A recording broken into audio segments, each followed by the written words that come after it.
Ya, kita lanjutkan pembahasan kita tentang topik bahasan ini ya. Seperti yang sudah sampaikan sebelumnya, kita ada tiga bagian. Yang pertama adalah review, pengertian klasifikasi teks yang sebenarnya kita udah pernah bahas, kita hanya sekedar review. Kemudian bagian kedua adalah evaluasi. Ya, di video ini kita akan membahas tentang evaluasi. Kemudian insya Allah di video berikutnya tentang eh, klasifikasi di planning itu sendiri. Ya, seperti tadi di video pertama saya juga sudah sampaikan, saya minta maaf kalau suara kurang begitu jelas karena saya ada permasalahan di gigi ya sekarang. Oke, kita lanjut untuk evaluasi. Ya, jadi kita belum masuk ke klasifikasi teks di planning itu sendiri. Ya, em, evaluasi apa yang dimaksud dengan evaluasi? Evaluasi itu adalah mengevaluasi performansi. Mengevaluasi performansi dari apa? Mengevaluasi performansi metode dalam hal ini khususnya adalah klasifikasi klasifikasi secara umum atau klasifikasi teks pada khususnya. Atau kalau kita lihat di sini, ya, ini adalah metode kalau dalam hal ini kita adalah metode klasifikasi teks. Ya, kemudian metode klasifikasi teks itu merupakan kalau tadi udah di video pertama itu adalah yaitu supervised learning menghasilkan yang udah learn, udah atau model classifier.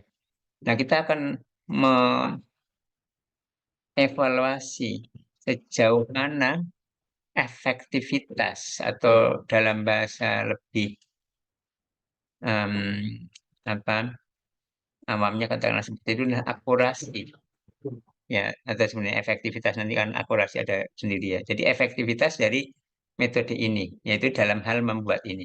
Artinya dicoba prediksinya ini seberapa efektif. Ya.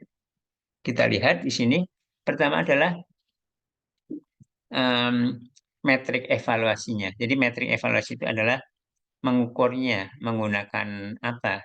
Seperti misalkan kalau di sini adalah apakah akurasi. Ini akurasi itu ada rumusnya. Atau recall. Ya, recall ini juga ada penghitungannya. Precision. Precision itu ada penghitungannya. F1 atau F1. F1 itu ada penghitungannya.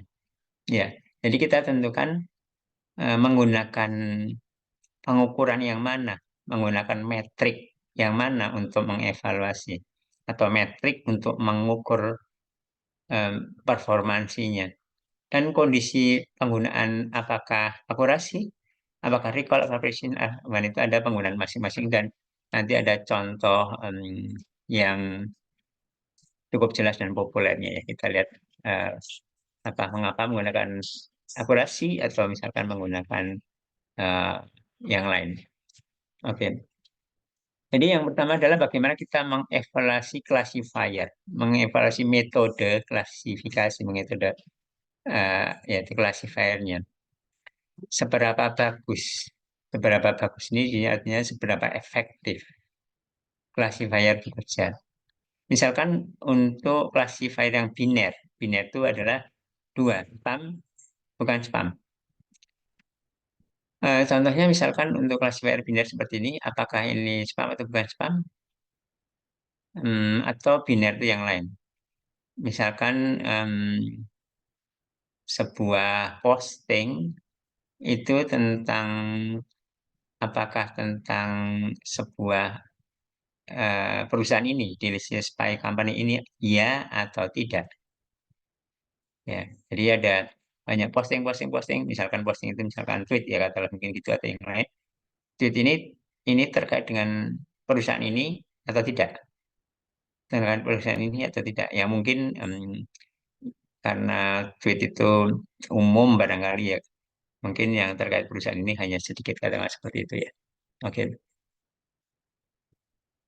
Jadi kita ingin mengetahui ya apakah classifier ini em, apa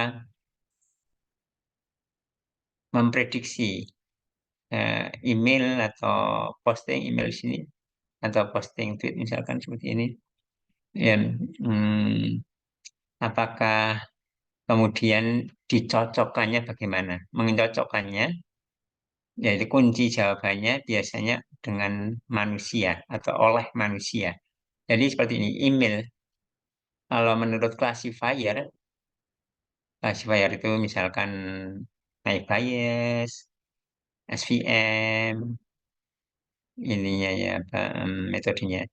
Atau mungkin yang juga yang berdasarkan deep learning, seperti misalkan RNN atau yang lain-lain, itu memprediksi sebuah email spam atau tidak. Nah, kemudian dicocokkan dengan yang dianggap benar, yaitu manusia. Email ini spam atau tidak itu yang tahu kunci jawabannya adalah manusia. Demikian juga ini posting. Kenapa manusia? Karena ini kita berbicara teks manusia ya, yang tahu lebih manusia, yang disebut dengan good label atau gold standard semacam itu. Atau ground truth semacam itu, artinya kunci jawabannya. Ya. Jadi kalau kita berbicara teks, biasanya kunci jawabannya, good labelnya, itu adalah yang menentukan adalah manusia. Ya, artinya manusia yang menentukan secara hati-hati atau juga manusia yang eh, kalau diperlukan adalah mungkin yang expert. Seperti contohnya untuk klasifikasi paper untuk kesehatan, berarti kan tentunya harus tahu tentang kesehatan. Oke, yang pertama adalah di langkah pertama waktu untuk mengevaluasi adalah kita tentukan matriks, matriks confusion, matriks yang memetakan dari sistem outputnya, output dari sistem, output dari em, yang dihasilkan oleh model, ya seperti ini kita lihat tadi, output yang dihasilkan oleh model di sini, ya dibandingkan dengan kunci jawabannya, gold standarnya, gold labelnya, yaitu dibuat oleh manusia. Ya. Di sini kita secara dasarnya ini membahas yang dasar yang sederhana dulu. Ini hanya dua kelas, back, back. Ini dua kelas, binary classifier.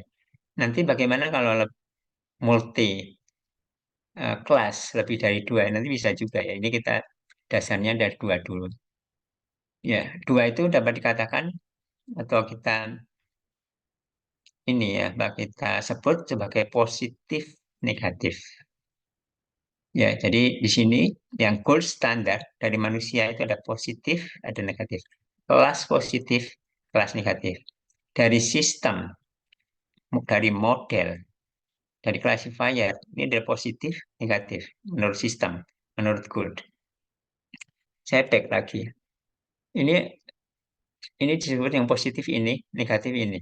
Ini positif yang di sini, negatif di sini. Bagaimana pemilihannya? Bagaimana kalau positifnya itu yang ini, yang not spam positif, yang spam negatif. Bagaimana kalau yang ini adalah negatif, yang ini positif? Ya, ya sebenarnya kita bisa lihat seperti ini. Kita ingin di sini, ya, apalagi contoh dua ini jelas ya. Sasarannya itu sebenarnya adalah kita mencari atau ingin mendeteksi spam atau mendeteksi non spam. Ya, tentunya kita ingin mendeteksi spam, bukan mendeteksi non-spam. Demikian juga kita ingin mendeteksi apakah tentang perusahaan ini postingnya dan tweetnya positif. Artinya positif itu adalah yang kita utamakan. Dan biasanya yang diutamakan itu adalah yang jumlahnya lebih sedikit. Spam itu lebih sedikit daripada non-spam. Ya, lebih sedikit itu artinya apa? Implikasinya juga lebih sedikit itu artinya lebih sulit. Ya, seperti misalkan contohnya ini contohnya yang lebih jelas misalkan ya. Kan ada posting-posting di tweet-tweet banyak tweet ada misalkan 1.000 yang secara umum kita ambil. Ya, biasanya tentang perusahaan tertentu itu kan jauh lebih sedikit ya dibandingkan dengan yang umum yang bukan tentang perusahaan itu. Artinya mendeteksi ini sesuatu yang sulit. Dari 1.000 posting feed itu misalkan ini hanya 2-3% katakanlah seperti itu ya. Oke. Jadi itu adalah em, biner, positif dan negatif. Ya, jadi seperti spam itu biasanya yang positif. Nah, ini adalah yang negatif. Kemudian kita lihat di sini, nanti akan kita lihat bahwa ada metrik evaluasi. Saya back. Ada metrik evaluasi yang seperti akurasi tidak membedakan positif dan negatif. Tapi kalau ini membedakan positif dan negatif, artinya nanti akan kita lihat bahwa em, akurasi itu tidak membedakan. Kalau recall precision dan F1 artinya recall untuk positif, precision untuk positif, F1 untuk positif. Ya, oke. Kemudian kita lihat di sini matriksnya, confusion matriksnya. Ya, saya kira kita tidak perlu menghafalkan ya. Ini apakah true positif atau true negatif atau false positif atau false negatif. Nah,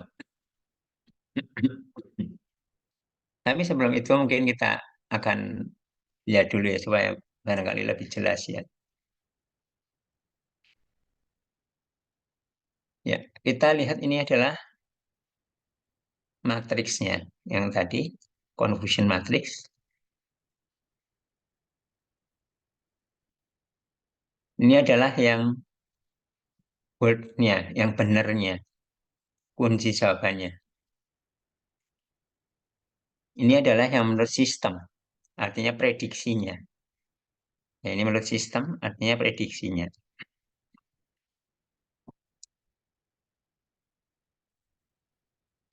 Menurut goal-nya, ini adalah positif. Ya, saya kira masih ingat apa yang dimaksud dengan positif, yaitu yang kita konsentrasinya adalah kelas yang kita konsentrasikan, seperti misalkan emailnya. Ini adalah negatif. Jadi goal yang positif, goal yang negatif. Kunci jawaban positif, kunci jawaban negatif.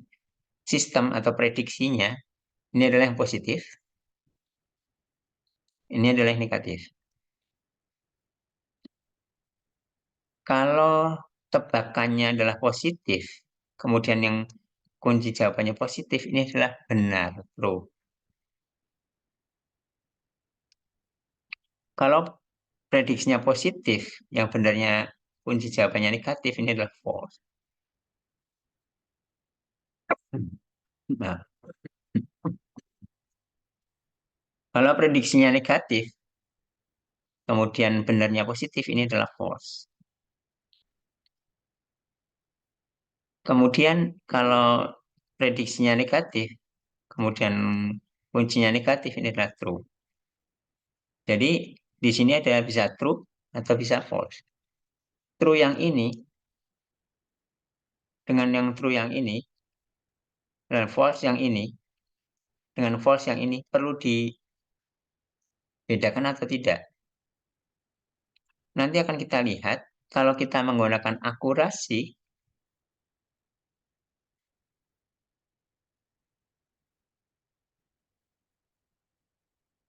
maka true dan false-nya itu tidak perlu dibedakan. Tapi kalau menggunakan recall atau kita menghitung recall precision itu perlu dibedakan. Membedakannya bagaimana? True ini true satu, true dua, misalkan bisa seperti itu. Ya, ini true satu, ini true dua, misalkan bisa seperti itu. Tapi yang lebih umum itu adalah dan lebih enak itu adalah ini positif prediksinya, sistemnya atau menurut sistem atau menurut prediksinya, prediksi dari sistem. Maka di sini tulis saja positif. Kalau di sini false, kalau di sini menurut sistem positif, maka ini adalah false positif. Demikian juga di sini. Ini false, diprediksi negatif tapi false, diprediksi negatif dan true. Nah, ini adalah seperti ini ya. Jadi di sini eh, ininya mungkin lebih dibuat seperti ini mungkin lebih jelas ya. Ini pakai warna gini aja. Ya, di sini seperti ini warna. Jadi ini adalah sini ya. Ngikutin dari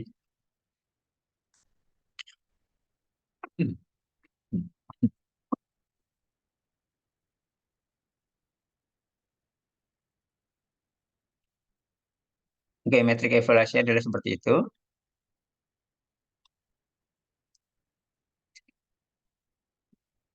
Ya, saya kira ini jelas ya. Kemudian kita lanjutkan. Kalau akurasi, tadi seperti saya sampaikan, kita tidak perlu membedakan antara ini, true yang positif, true negatif, false positif, false negatif. Akurasi itu adalah true bagi total. Ya, true apapun bagi total. Mungkin ininya adalah penghitungannya adalah seperti ini, atau kita bisa sederhanakan sebenarnya, yaitu akurasi itu adalah true jumlah true ya. Maksudnya ini jumlah true-nya berapa, ini jumlahnya berapa di sini bagi total, jumlah totalnya. Total itu yang mana? Total itu ya semuanya, semua di sini, di sini, di sini, di sini, di sini. Baik yang true maupun yang false, yaitu atau true plus false. Ya, jadi kalau kita sebenarnya bisa ditulis seperti ini ya, tapi saya kira kurang ini ya apa atau lebih enaknya adalah ditulisnya seperti ini. Tapi kalau ditulis seperti ini eh, mungkin kurang apa lebih enak yang tadi. Oke, kita lanjut. Ya, mengapa kita menggunakan akurasi? Ya, balik lagi dulu di sini ya. Kalau akurasi di sini kita tidak boleh, artinya tidak ada positif negatif ini dibolak-balik nggak masalah. Artinya di sini saya back lagi. Mau positifnya di sini yang spam atau dianggap sebagai positif yang non spam atau yang positifnya adalah posting tentang perusahaan ini atau yang positifnya itu adalah ini, positif negatifnya dibolak-balik nggak masalah ya. Jadi kalau akurasi itu nggak masalah, tidak ada akurasi yang berpihak, katakanlah seperti itu, ke positif itu nggak ada. Ya. Kemudian mengapa kita tidak menggunakan akurasi? Ya, akurasi akan nanti tidak bisa bekerja dengan baik, tidak bisa bekerja dengan akurat, atau katakanlah merupakan sesuatu yang eh, pengukuran atau metrik yang jelek, yang jadi misunderstanding atau jadi malah menyesatkan, kalau kita sedang mengukur untuk data-data yang tidak umum atau kelas yang tidak balance. Ya. Seperti contohnya misalkan ini, ada 1 juta posting di sosmed, seperti misalkan di tweet.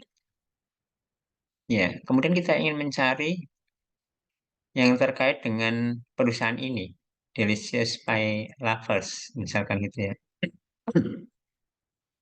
Yang tentang dari 1 juta ini hanya 100. Ya, dari total 1 juta hanya 100. Artinya 999.900 posting itu tentang yang lain. Ya, jadi ini seperti halnya katakanlah analoginya adalah seperti mencari jarum ya. Ini jarum di dalam jerami. Jarum yang sedikit di dalam jerami yang sangat banyak. Ya. Bayangkan kalau misalkan kita ada classifier yang sangat-sangat sederhana, bahkan mungkin bukan classifier, hanya apa tidak rule, hanya sekedar setiap posting itu adalah bukan tentang pi, ya. Jadi anggap aja dari 1 juta ini semua tidak bukan pi, ya. Maka kita akan lihat, Kalau kita menggunakan akurasi yang benar dibagi total, maka yang tadi ya, yang 100 posting tentang pi yang sisanya dari 1 juta tadi yang tidak. Maka kita lihat akurasinya berapa. Akurasinya adalah 99,99% karena hanya 100 yang salah. Jadi kalau kita misalkan ingin mencari jarum di dalam tumpukan jerami, itu jarumnya nggak pernah ketemu. Karena setiap yang kita ketemu, kita anggap ada semua sebagai jerami. Demikian juga seperti ini. Kita sebenarnya mencari posting yang terkait dengan Pi, perusahaan Pi tadi. Tapi kita katakan semua posting itu bukan Pi. Ya, kan tujuan kita kan mencari Pi. Ya, ya, karena kalau menggunakan akurasi, maka akurasinya adalah sangat-sangat tinggi dan itu tentunya tidak tepat. Ya, jadi artinya akurasi tidak tepat atau tidak bekerja dengan baik, tidak bisa merupakan pengukuran yang baik untuk data yang tidak balance jumlahnya. Tidak balance itu seperti ini tadi. Ada ini 100, ya ini adalah 999. Ya, artinya ini ada true negatif yang sangat besar, ya, true negatif. Kita prediksi negatif dan itu benar, ya, yang sangat mempengaruhi. Tapi yang ini yang negatif, diprediksi negatif dan salah, yaitu yang pi, itu nggak terdeteksi. Dan ini sangat besar seperti ini. Oke, oke, jadi kita lihat di sini em, yang lebih akurat dibandingkan dengan akurasi atau yang lebih benar ya, bukan hanya lebih baik, tapi yang benar yang tadi itu artinya salah ya, cara metrik evaluasi yang salah yang bisa menyesatkan. Kalau ini adalah yang benar menggunakan precision dan recall. Artinya di sini positif dan negatif itu tidak bisa dibolak-balik. Artinya kalau spam itu positif, bukan spam itu negatif. Tidak bisa dibalik spam itu negatif, bukan spam itu adalah spam itu positif, bukan spam itu adalah negatif. Jadi di sini kita bisa gambarkan ya, hmm, atau di sini ya Pak, saya coret-coret aja ya. Di sini kalau misalkan kita ada mengatakan nanti yang ini ya akurasi, mana ini? Bentar, kursornya di mana? Oh, ya, maaf. Eh, ini, jadi misalkan akurasi, ini tidak ada, katakanlah tidak ada indeksnya apa-apa. Tapi kalau recall di sini, maksudnya adalah recall positif. Presisinya precision positif. Ya, seperti itu ya. Ya, jadi kalau recall dan precision itu adalah ada diskriminasi. Harus tentukan positifnya itu adalah biasanya yang kita cari dan itu biasanya adalah yang jumlahnya lebih sedikit. Oke, jadi apa itu precision atau apakah itu recall? Ya, precision itu adalah true positif ini dibagi semua di sini yang diprediksi em, ya bos.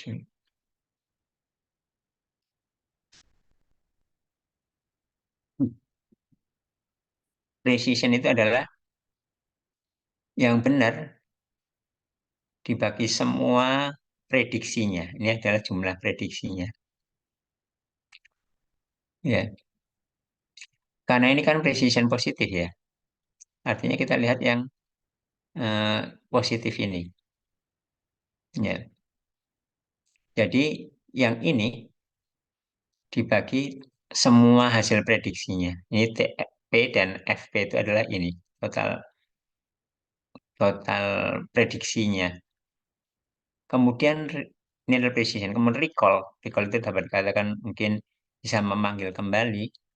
Ini adalah true positif bagi dengan semua yang benarnya di sini, yaitu positif yang em, apa? Karena ini kan recall positif ya. Jadi ini adalah yang positif, benar positif. Oke, jadi ini nggak usah kita hafal. Katakanlah seperti itu. Bawahnya nggak usah kita hafalin pembaginya. Jadi yang atasnya aja true positif, ini juga sama terus positif. Kalau di sini adalah yang di sini. Yang di sini artinya true positif plus false positif. Kalau di sini adalah true positif bagi false negatif. Seperti itu. Atau dengan kalimat yang lain, precision itu adalah selected item. Ini adalah selected item. Selected item yaitu selected item yang benar. Jadi yang dianggap sebagai spam, spam, spam, spam, spam oleh apa? Oleh spam email filtering dianggap sebagai spam, spam di select dan di selectnya kemudian yang benarnya ini. Jadi ini adalah yang di select, yang diprediksi positif. Kan namanya precision positif. Ya. Kemudian kalau recall yang berhasil di recall dipanggil kembali, yaitu em, ini adalah em, dari yang benarnya jumlah correct item. Ini adalah correct item yang di select. Ini di select. Ini correct item. Ini adalah correct item. Artinya semua email yang spam, spam, spam, spam, spam ini yang di select itu berapa? Ini adalah yang di select ya. Yang TP itu adalah yang di select. Kemudian ini adalah correct itemnya. Oke, seperti itu. Kita lanjutkan. Jadi, dengan menggunakan precision dan recall itu tidak bisa em, di ini ini apa jadi suatu yang menyesatkan, suatu dikibuli gitu ya. Tidak bisa disesatkan hanya dengan ada classifier yang sangat sederhana. Pokoknya semuanya negatif. Ya, kalau kita lihat, mungkin kita balik lagi di atas ya. Kita balik lagi di atas di sini. Precision adalah ini. Ini true positif bagi ini. Recall adalah ini yang eh, apa true positif yang dipredik positif dan positif ya. Jadi apa yang diselect positif diselect kemudian total dari correct item kita lihat ini tidak digunakan ya. Jadi kita lihat di sini true negatif itu tidak kepakai. Bisa kalau akurasi true negatif dipakai. Kalau precision recall ini tidak menggunakan true negatif. Kita lihat back ya ini true negatifnya sangat besar. Ya kita lihat di sini yang tadi yang menyesatkan tadi ini true negatifnya sangat besar. Dan kalau di sini tidak dipakai. Ya,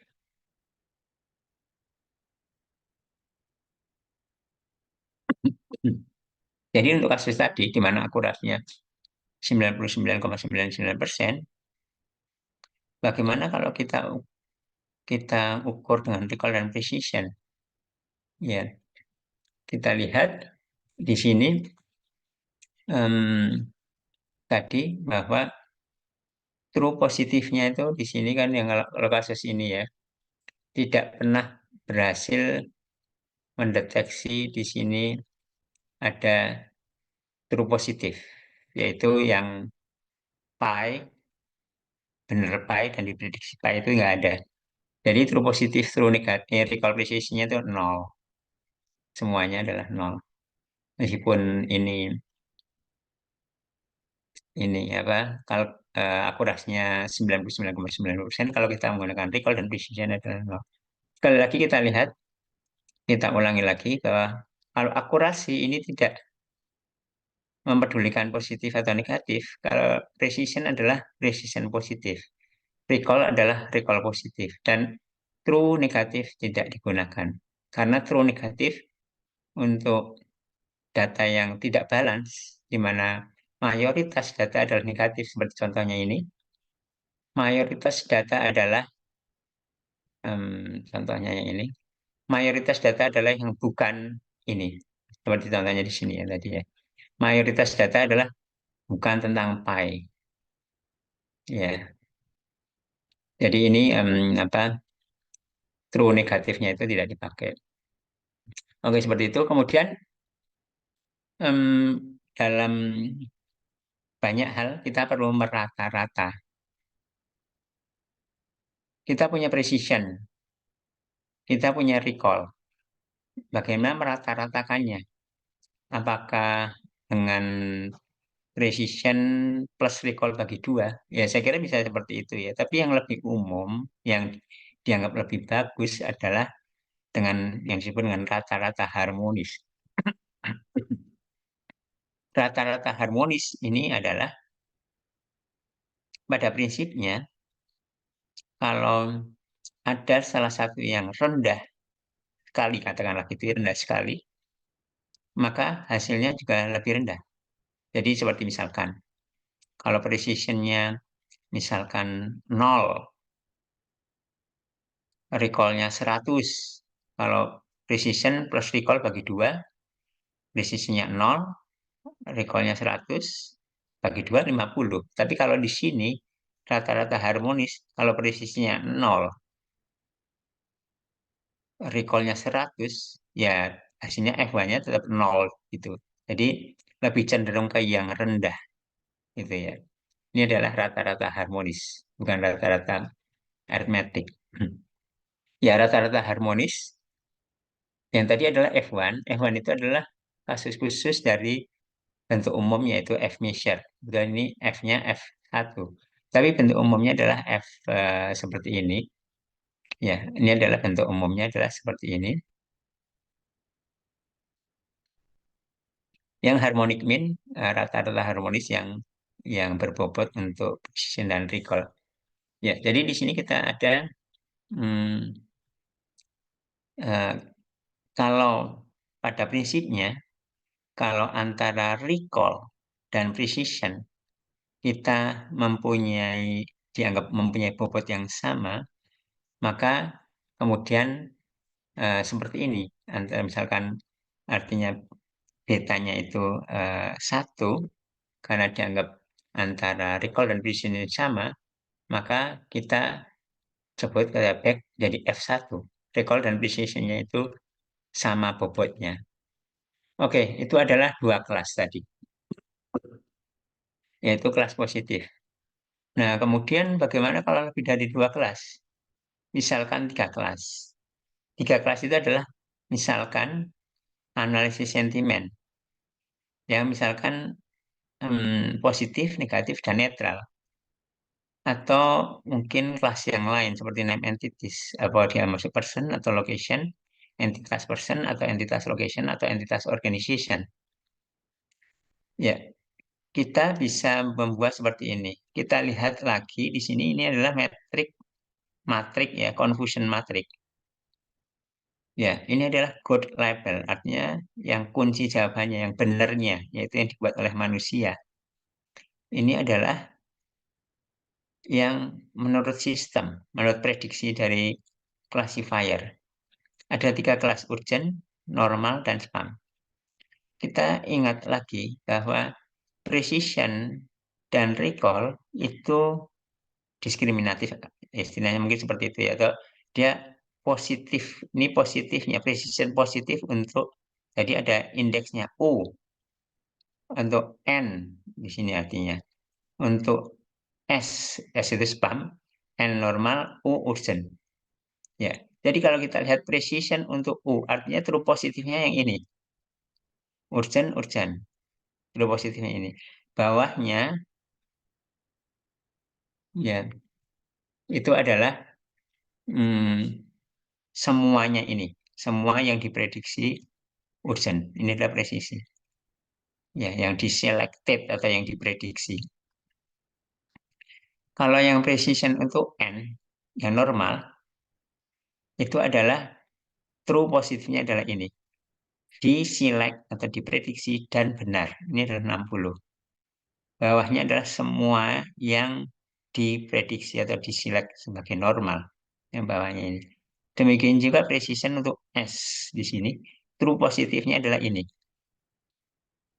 Ya, 200. Dan pembaginya yang diselect atau yang prediksi spam ini adalah ini. Ya, saya kira jelas seperti itu. Kemudian untuk recall, yang untuk recall U, ya. Jadi nanti ada recall U juga, recall N, recall S. Recall U yang urgent, true positifnya adalah ini.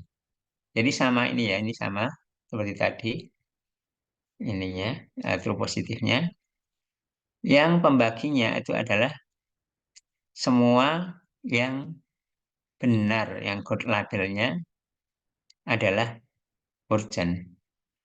Demikian juga untuk yang recall N, yang normal. Itu adalah yang true positifnya adalah ini, normal, diprediksi, benarnya normal. Ya, sama seperti ini ya. Kemudian pembaginya adalah semua code level yang normal. Demikian juga yang S, yang spam. True positifnya adalah yang ini, spam, diprediksi spam, benar spam, true positif. Ini sama seperti ini. Pembaginya adalah di antara semua yang benarnya spam. Ya, seperti itu. Kemudian karena kita punya 3 kelas, misalkan kita ingin merata-rata presisi. Rata-rata itu bisa menggunakan mikro, rata-rata mikro, atau rata-rata makro. Ya. Em, Baik untuk precision ataupun recall, kita bisa menggunakan rata-rata mikro atau rata-rata makro. Rata-rata mikro itu em, kita buat disatukan dulu. Ya, disatukan itu maksudnya adalah yang ini, yang untuk kelas urgent, untuk kelas normal, untuk kelas spam, yang ini true positifnya, true positifnya, true positifnya dijadikan satu di sini. Ya, demikian juga yang lain. Ya, untuk yang di sini, yang positif, false positif dijadikan satu. Ya, kemudian dari sini baru dihitung. Ya, precision adalah ini di sini seperti tadi, yaitu true positif bagi semua yang disilat atau diprediksi yes di sini. Jadi 268 bagi total di sini. Ini adalah precision. Mikro, rata-rata mikro. Kalau rata-rata makro, yaitu precision di sini, yaitu sini. Precision di sini, yaitu ini. Precision di sini, yaitu di sini, bagi total sini. Kemudian di rata-rata bagi 3. Kita lihat presisi rata-rata makro dengan presisi rata-rata mikro itu beda. Biasanya beda ya.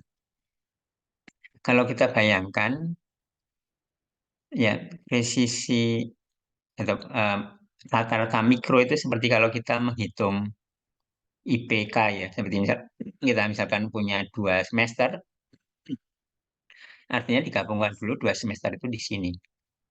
Ya, ini seperti menghitung IP kumulatif. Ya, saya kira seperti itu untuk bagian kedua. Kemudian bagian ketiga bisa untuk di eh, video berikutnya.